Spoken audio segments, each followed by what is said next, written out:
wish I never met you. 'Cause now I can't forget you.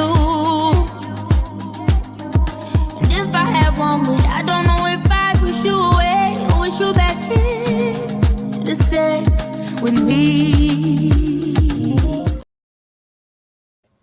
Hi, and welcome to our first edition of Boy Meets Girl. Boy Meets Girl. I'm the girl. I'm Jessica Modkins. I'm the boy, also known as Roy. So this is our first edition of the Black Love Experience, and thank you so much for joining us. I am just going to jump right in and just say I'm turning it over to you because I think that they need to know why we're doing this. And this wasn't my idea. This was something that Roy just kept thinking about and talking about. And so I was just like, let's just do it. So why did you want us to do this? Or why was this on your heart to have these kinds of discussions? Because I think it's important. Men like to talk, and men love to talk about their relationships. They like to talk about their marriages. They like to talk about their wives or their girlfriends or their daughters or their sons. And it's still, very relational. And I think for us, I know I get a lot of questions. How long have y'all been married? How did y'all do it? How do y'all make it work? How do y'all make it work and work together? And it's still very relational. So I just felt it was important that we share a bit of who we are and how we got to where we are to this day, 19 years later. One, how we met. That's a very interesting story. Right. And so it's still us sharing our relationship with the world. But I think, through our good, bad, or indifference, you okay? through our own faults, we're here. No, today. You're not okay. There's that. Do you want to unfold like that? Yeah, it's okay. Oh, I didn't know that. Yeah, it's okay. So that's why I wanted to share. I thought you and I really need to, and it's something that we can do together and grow and build with our audience as well. Our relationships and talk this stuff through, because I still get a lot of questions. Well, one thing that you didn't bring up, which I think is uber important, is love. What is love? We're talking about the Black Love Experience, but what actually is love? I know for me, it was my parents, and there was this, I like them, I love them. They give me money, they do everything for me. I don't like them today, but I still love them. There was this evolution of what love is, and then it goes from your parents to your significant other. Oh, I like him. I think I love him.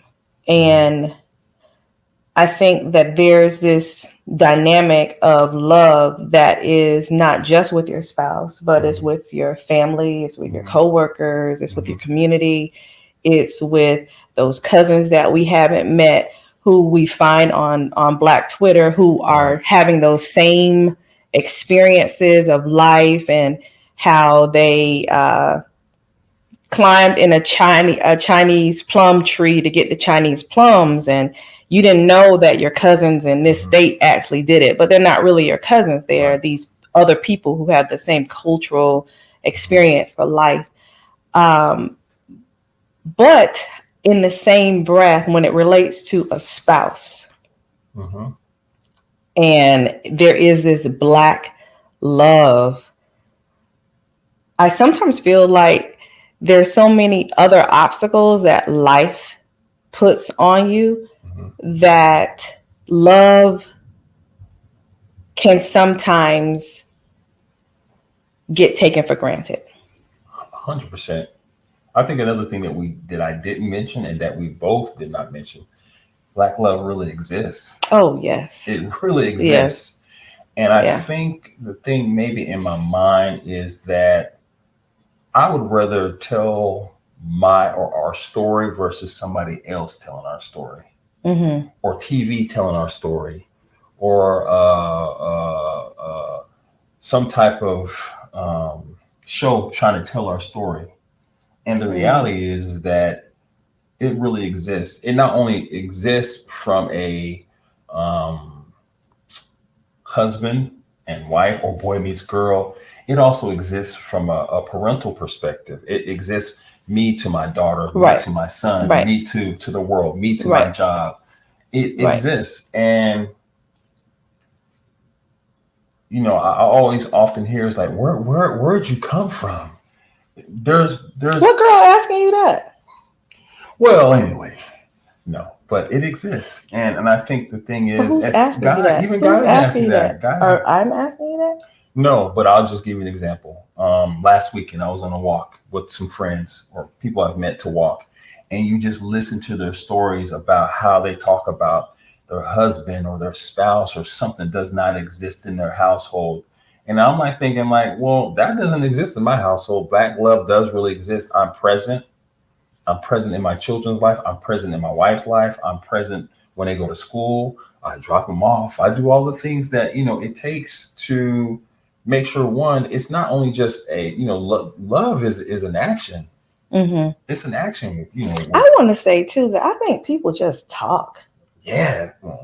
I don't really know if they aren't there. I just think it sounds good to say negative things. 100%. And I do believe also that people feed off of each other. Mm-hmm. If there's this conversation that's going down, bashing your spouse, I think people like to feed into it. And maybe I'm just so optimistic about everything that I was one of those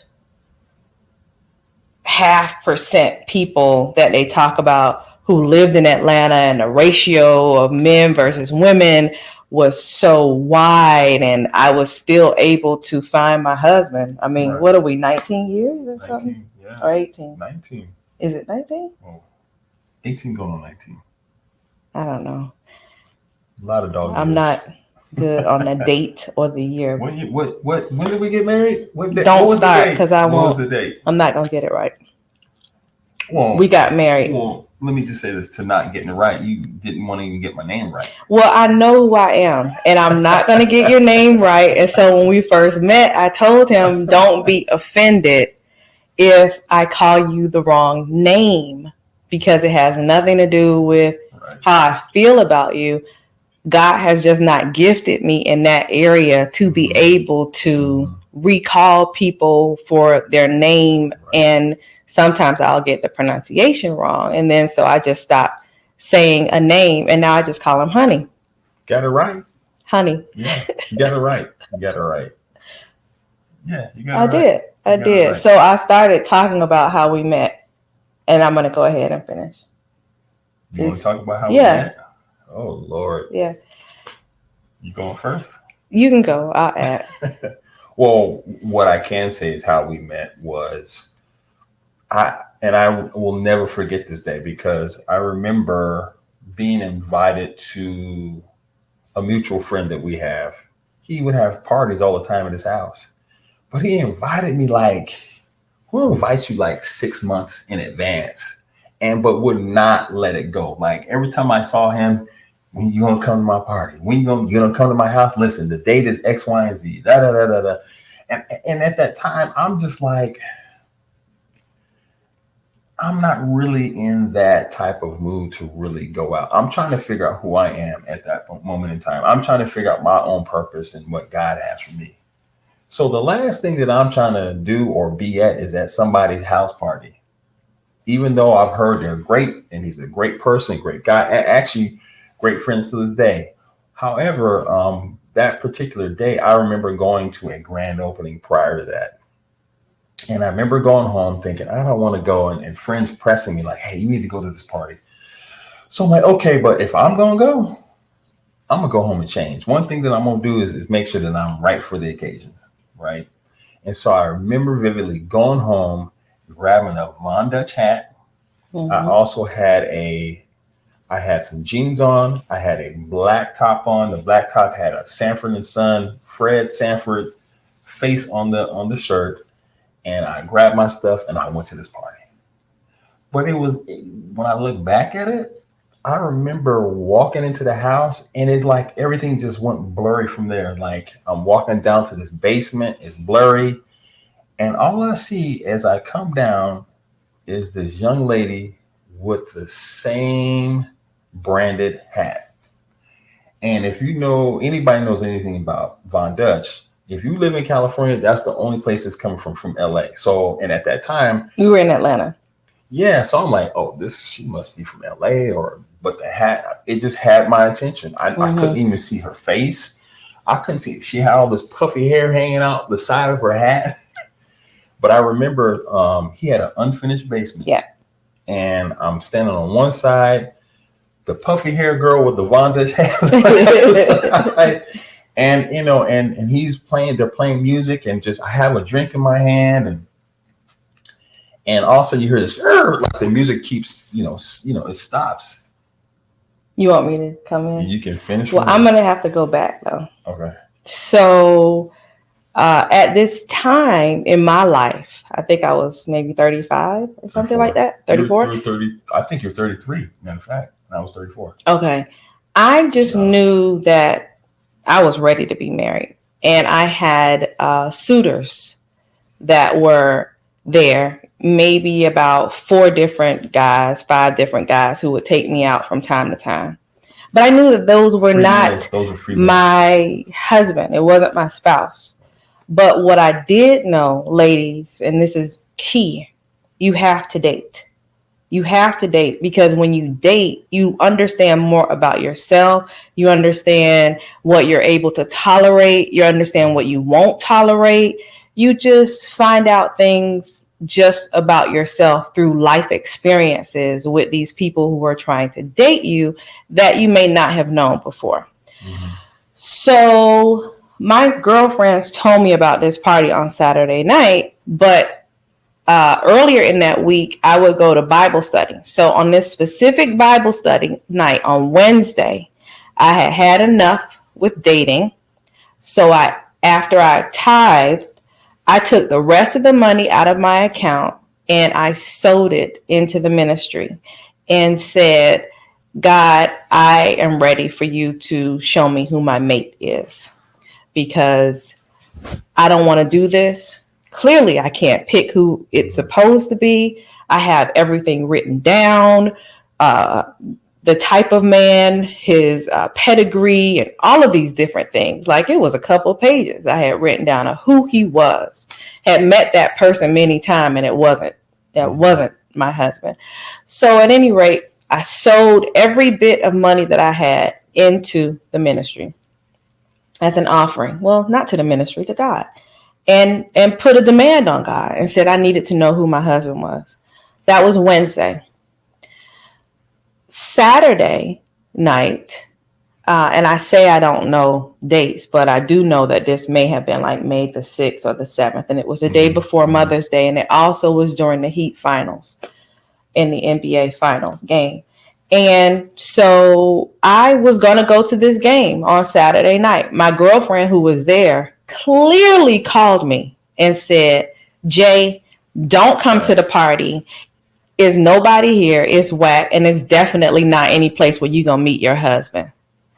And I said, I'm not trying to meet my husband. I am trying to come out and socialize. And, a girl's night out. I'm coming. You're not going to stop me by telling me not to come. You're already there. I'm coming. So I go. And I'm really, really big on music. Like, music sets the vibe. I got to hear the music. The music has to be good. Well, the DJ that night kept messing up the music. Just kept messing up the music.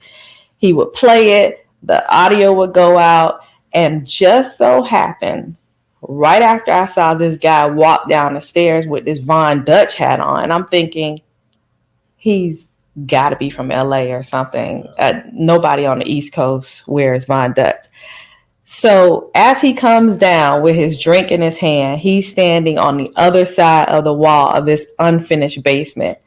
And the music goes out again because the DJ was whack. And so what did you say when that happened? Somebody killed the DJ. Somebody killed the DJ. And as I was saying that, so the music went off. Mm-hmm. and then it came back on.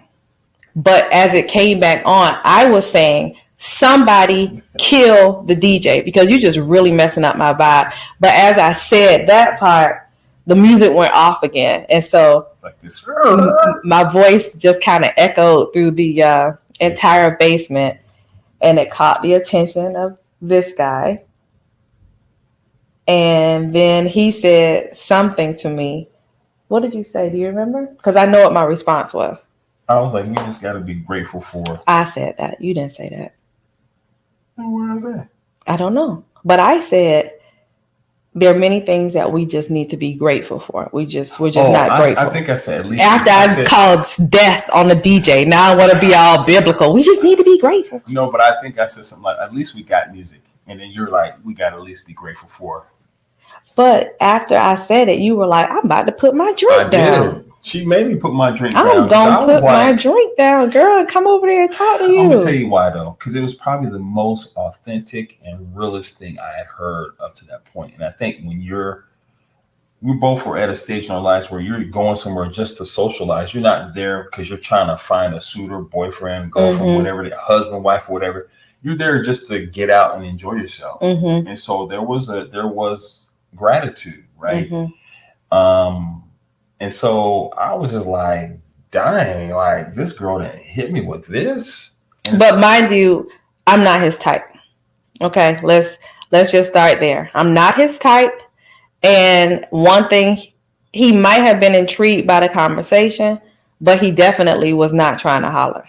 No, not moved. Not trying to holler. Okay, first of all, we're in Atlanta, and I'm sure he has all of these women throwing themselves at him. So I knew for a fact that. What do you mean? I didn't. That's the good part about it. I didn't.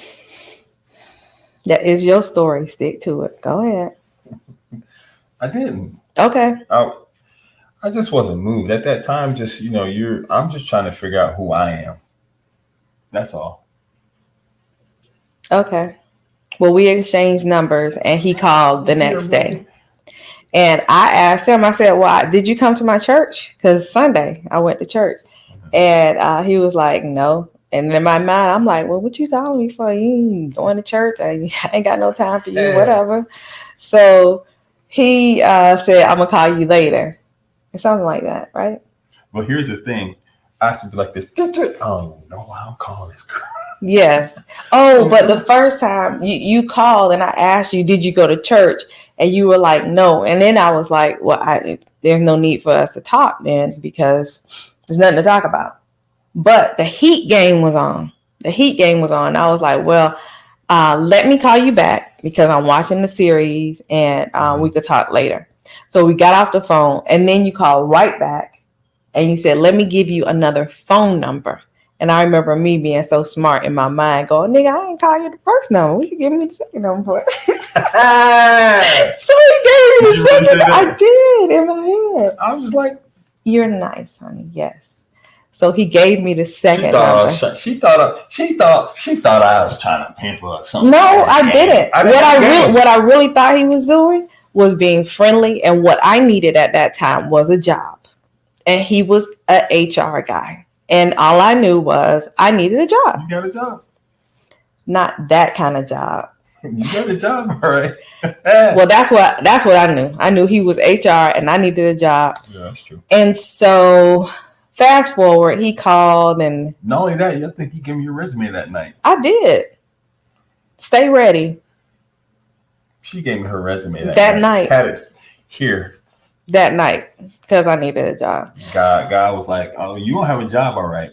So I'm almost about to jump to the end, but anyway, he asked to go to breakfast. I told him I had plans already. Then he called that night and said, "Can we meet for tea at Javaology?" Javaology, and I said, "No, we have this group thing where we watch 24 tonight. Had you called me earlier?" She's so busy. I was booked and busy. I had plans with my friends. Y'all know. You know.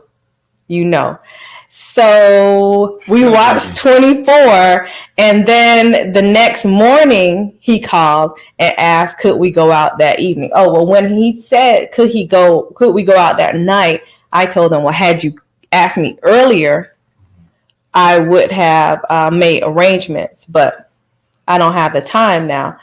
And then the next morning he called to ask me if we could go out that evening. And I said, he listened. Mm-hmm. He is listening, making adjustments. Mm-hmm. Okay.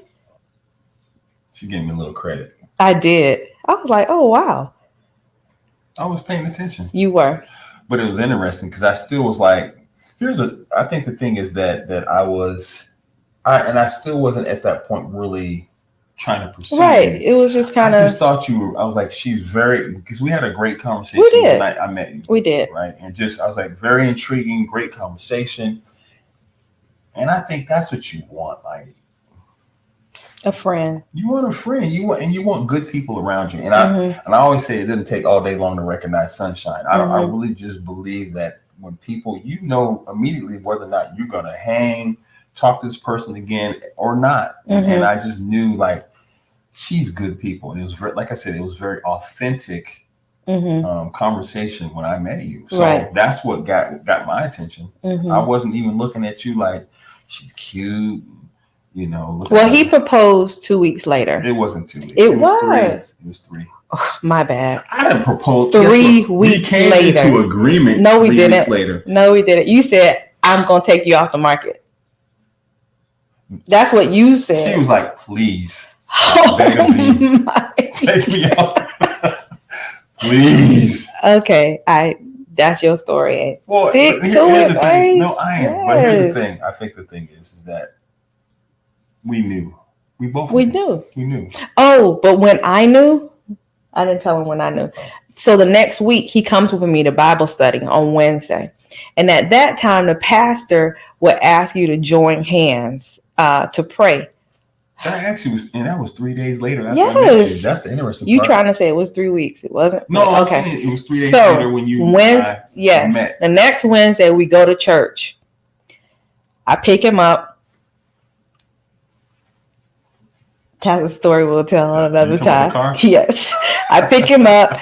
We get to the church. We're at the point where we're praying. Everybody come and pray.